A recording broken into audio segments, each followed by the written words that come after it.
Terko, první místo v kvalifikaci, první místo v prvním závodě. Jaký si myslíš, že tvůj úspěch bude mít dopad na celkovou emancipaci žen ve světě? Myslím, že skvělý. Myslím, že všechny budou chtít porážet chlapy. Neptej se mě na nic, vole. Jaký mám pocity? Skvělý. Skvěle jsem si zazávodil.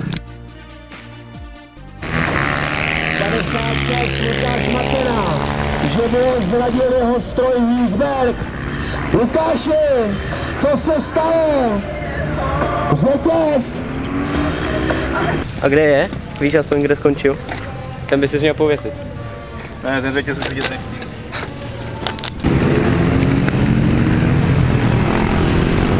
Lukáši, kvalifikace 13. místo, závod 9.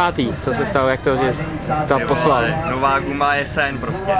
Ty vole, jaká je taktika do druhé jízdy? Nespadnout a dovedla mě, ty vole. Kluci, tak co trátilo? Trať je fakt drsná, jako. Nevídaná. Nevídaná. To je pecka. Tam si zničíme motorky. Ahoj Vašku, včera jsi se řádně připravoval během noci na dnešní závody. Kdo ti doporučil tu zdravou výživu a pitný režim? Víťo, ty jsi se včera připravoval večerní přípravu si podstoupil s Vaškem Šmídem. Jak myslíš, že se to projevilo do dnešního tréninku, který máš teď za sebou? Já si myslím, že to je super. Tak každý závody. Samozřejmě. Kdo ti doporučil tenhle styl přípravu? Mé Radim Mavřík tam.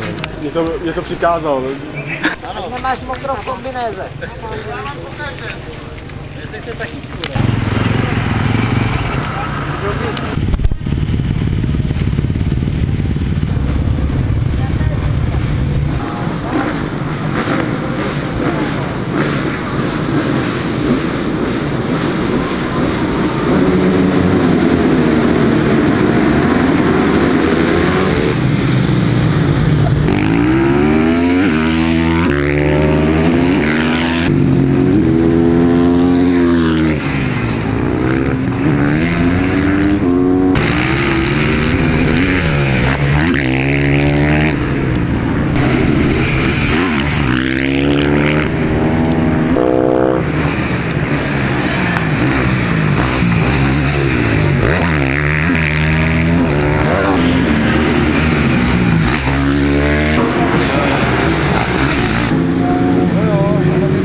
A Vítě Janoušek nám jede vítězně do cíle.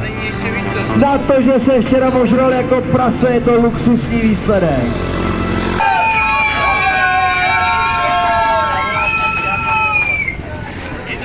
Večerní tréninková metoda se ukázala jako úspěšná, budeš ji aplikovat i do dalších závodů. Bude každý závod, tak budu vypadat. Pěkný, hele, a jel jsi na suchých nebo na mokrých? Co to nepoznal? Předek suchý, předek mokrý. Tak co Vašku, jak se jelo? Jak to? Dvakrát zupal. Rozmrdal jsem tu motorku na sračky. Opět.